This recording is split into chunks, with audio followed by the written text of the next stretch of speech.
India TV YouTube channel को subscribe करें और बेल आइकन दबाएं। Welcome back. इस वक्त की एक बड़ी खबर आपको बता दें, आतंकी आरिज खान को फांसी होगी। बाटला हाउस एनकाउंटर केस में कोर्ट ने आरिज खान को फांसी की सजा सुना दी है। दिल्ली की साकेत कोर्ट ने rarest of the rare case को मानते हुए आरिज खान को फांसी की सजा दी है।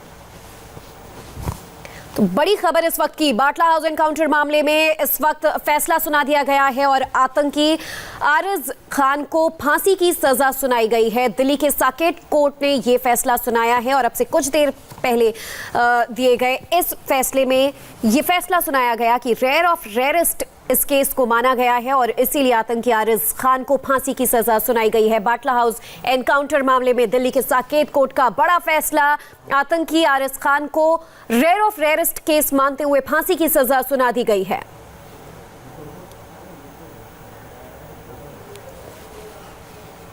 तो आपको बता दें, बाटला हाउस एनकाउंटर मामले में आतंकी आरिज दोषी साबित हुआ और उसके बाद फांसी की सजा सुना दी गई है रेयर ऑफ रेयरेस्ट मामले में।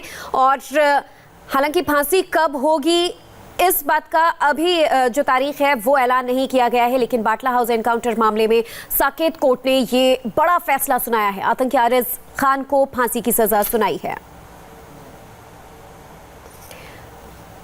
बाटला हाउस एनकाउंटर मामले से जुड़ी बड़ी खबर इस वक्त की आपको बता दें, आतंकी आरिज खान को फैसला सुना दिया के खिलाफ फैसला सुना दिया गया है। उसे दोषी मानते हुए फांसी की सजा सुनाई गई है। 19 सितंबर 2008 की वो तारीख जब बाटला हाउस एनकाउंटर हुआ था और इस पूरे मामले में कार्रवाई करते हुए जो आरोपी पकड़े गए थे उनके खिलाफ कार्रवाई हुई और आज दिल्ली के साकेत कोर्ट ने फैसला सुनाया। फाइनली आतंकी आरिज खान के खिलाफ फांसी की सजा का फैसला सुनाया गया है। ज्यादा जानकारी लेंगे, अतुल हमारे संवाददाता हमारे साथ फोन लाइन पर जुड़ चुके हैं। अतुल, एक बहुत ही बड़ा फैसला आज दिल्ली की साकेत कोर्ट ने सुनाया है, क्या तारीख का भी ऐलान हुआ है? ये पता चल पाया है कि कब तक फांसी होगी? देखिए, अभी आरिज खान को जिस तरीके से फांसी की सजा साकेत कोर्ट ने सुनाई है और पूरा मामला क्योंकि बाटला हाउस एनकाउंटर से जुड़ा हुआ था और दो टेररिस्ट जो है जब स्पेशल सेल की टीम मौके पर पहुंची थी उनको मौके पर ही एनकाउंटर में मार दिया गया था, जबकि एक टेररिस्ट को वहां से जिंदा पकड़ा गया था और दो टेररिस्ट वहां से भागने में सफल हो गए थे। उनमें से आरिज खान जो है वो एक था और उसको तकरीबन 8 साल बाद उसकी गिरफ्तारी नेपाल बॉर्डर के पास से की गई थी। अभी साकेत कोर्ट ने क्योंकि रेयरेस्ट ऑफ रेयर केस इस पूरे मामले को माना है और इंस्पेक्टर मोहन चंद शर्मा जिन्हें मरणोपरांत अशोक चक्र मिला था उनकी हत्या का दोषी भी आरिज खान को माना है। कोर्ट ने माना कि यह केस जो है वो रेयरेस्ट ऑफ रेयर केस है। जिस तरीके से पूरे इंडिया के अंदर जो सिलसिलेवार धमाके किए गए, दिल्ली के अंदर धमाके किए गए, उसका दोषी जो है उसको साकेत कोर्ट ने माना था और आज फांसी की सजा दी गई है। और लगातार जो पीपी थे वो ये मांग कर रहे थे क्योंकि ये केस जो है वो रेयरेस्ट ऑफ रेयर है, फांसी की सजा होनी चाहिए। लेकिन इससे पहले जो एक टेररिस्ट था शहजाद, उसको एक अदालत ने जो है उम्र कैद की सजा सुनाई थी, जिसमें बचाव पक्ष इसी के सहारा ले रहा था कि पिछले मामले में भी जो आतंकी शहजाद है उसको उम्र कैद की सजा सुनाई गई है, इसलिए इसमें फांसी की सजा या डेथ पेनल्टी नहीं होनी चाहिए। लेकिन अदालत ने इसे रेयरेस्ट ऑफ रेयर केस माना। अदालत ने यह बात कही कि जो टेरर अटैक हुए उनके अंदर कई लोगों की जान गई और आरिज खान एलियस जुनैद, क्योंकि जो भी ईमेल किए जाते थे चाहे वो ब्लास्ट से पहले या ब्लास्ट के बाद, उनके अंदर जो उनको जो मेल करता था वो आरिज खान एलियस जुनैद ही करता था। तो अदालत ने इसे रेयरेस्ट ऑफ रेयर केस माना है। स्पेशल सेल के लिए एक बड़ी कामयाबी और जिस तरीके से लगातार बाटला हाउस एनकाउंटर के ऊपर सवाल उठ रहे थे, काफी विवाद थे इस पूरे एनकाउंटर के ऊपर, विपक्ष जो है वो सामने आ गया था। लगातार कई जो चुनावों के अंदर इस पूरे मामले को भुनाने की कोशिश की गई थी। अब कहीं ना कहीं इस पूरे एनकाउंटर के ऊपर मोहर लग गई क्योंकि एक आतंकी को जो है उम्र कैद की सजा हो चुकी है और जो दूसरा आतंकी है उसको जो है उम्र कैद की सजा सुनाई गई। तो निश्चित रूप से दिल्ली पुलिस के लिए एक बड़ी सफलता और दिल्ली पुलिस खुद इस बात को कह रही है कि लगातार इसको फांसी की सजा होनी चाहिए। तो आरिज खान के वकील ने लेकिन मृत्युदंड का विरोध किया था और अब कोर्ट ने फैसला बरकरार रखा है, फांसी की सजा सुनाई है। उनकी तरफ से क्या कोई अभी बयान आ पाया है सामने?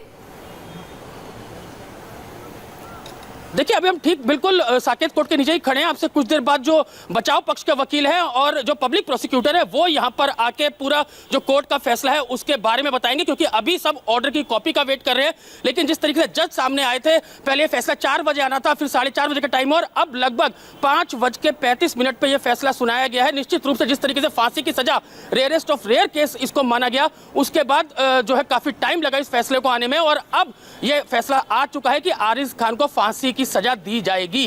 तो अब निश्चित रूप से अभी हाई कोर्ट है, सुप्रीम कोर्ट है, इसके अलावा राष्ट्रपति के आगे भी वो आगे अपील कर सकता है। लेकिन कहीं ना कहीं बाटला हाउस एनकाउंटर जिस पे काफी विवाद हुआ था, काफी लगातार जो दल है वो लगातार चुनावों के अंदर इस बात को बुलाने की कोशिश कर रहे थे कि पूरा फर्जी एनकाउंटर हुआ है, उसमें कहीं ना कहीं दिल्ली पुलिस को एक बड़ी सफलता जो है वो हाथ लगी है। और जिस तरीके से आरिज खान को डेथ पेनल्टी हुई है और जो पूरा जो बाटला हाउस एनकाउंटर है वो कहीं ना कहीं पुलिस इस बात से खुश है कि उस पूरे जो एनकाउंटर हुआ उसको जो कोर्ट है उसने सत्य माना। पूरा जो इंसिडेंट हुआ, जो पुलिस के पास जो पूरे एविडेंस आए थे जब वो बाटला हाउस पहुंचे थे L18 के अंदर, और उसके अंदर जब वो जाते हैं तो फायरिंग अंदर से होती है, उसके बाद पुलिस फायरिंग करती है जिसमें 2 टेररिस्ट मारे जाते हैं। इंस्पेक्टर मोहन चंद शर्मा को गोली लगती है, उनको पास के हॉस्पिटल लेकर जाया जाता है जहां पर शाम को उनकी भी मौत हो जाती है।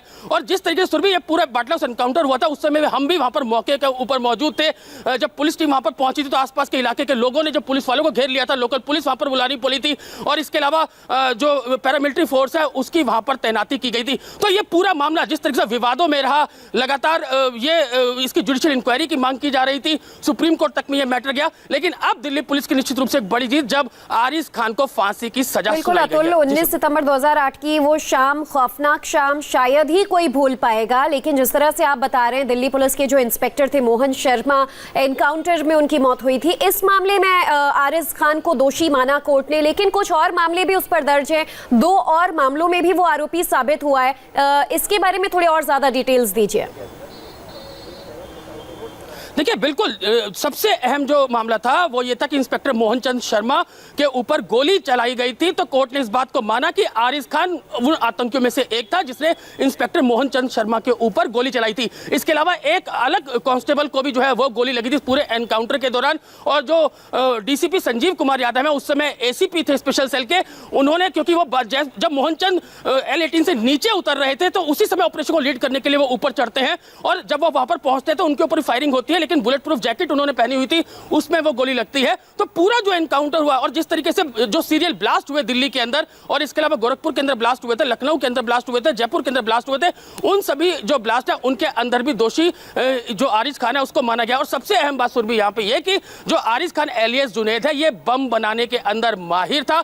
जो मेल होती थी, चाहे वो मीडिया हाउसेस को मेल किए जाते थे इंडियन मुजाहिदीन की तरफ से, उनको मेल जो है वो आरिज खान एलियस जुनैद करता था। उसके बाद कई बार इसके साइन भी होते, तो तमाम चीजें थी जो इन्वेस्टिगेशन सामने आई थी। और क्योंकि L18 में जब एनकाउंटर होता है तो उस समय भी आरिज खान वहां पर मौजूद था, लेकिन जब इंस्पेक्टर मोहनचंद के गोली लगती है, एक और कांस्टेबल के गोली लगती है, तो इसी दौरान क्योंकि पुलिस को उस समय समझ नहीं आ रहा था क्या करे, उस समय इंस्पेक्टर मोहनचंद शर्मा जो है वो पूरे ऑपरेशन को लीड कर रहे थे। संजीव कुमार यादव जो कि उस समय एसीपी थे, इस समय डीसीपी स्पेशल सेल के, वो नीचे पहुंचते हैं। जब मोहनचंद शर्मा को नीचे लेकर आया जा रहा था, 2 पुलिसकर्मी, एक उसमें से सब इंस्पेक्टर धर्मेंद्र, वो अब इंस्पेक्टर बन चुके हैं, एक और पुलिसकर्मी था, वो उनको अपने कंधे पे डालकर लेकर आ रहे थे। उनको पास के होली फैमिली हॉस्पिटल में एडमिट कराया गया था, जहां पे शाम को उनकी मौत हो जाती है।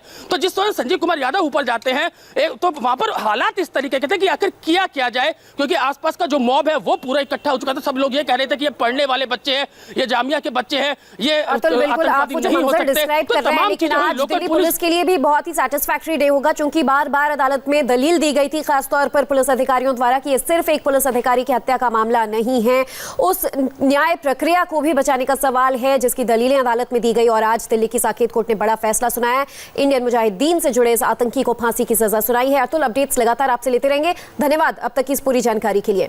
इधर मुंबई में एंटीलिया केस में क्राइम ब्रांच के अफसर की गिरफ्तारी से आज क्यों सियासी तूफान मचा हुआ है, ये भी बताएंगे बस एक ब्रेक के बाद। नमस्ते, मैं हूं मीनाक्षी जोशी। वीडियो और खबरों से अपडेट रहने के लिए India TV YouTube channel subscribe करें, बेल आइकन दबाना ना भूलें। जुड़े रहें इंडिया टीवी के साथ।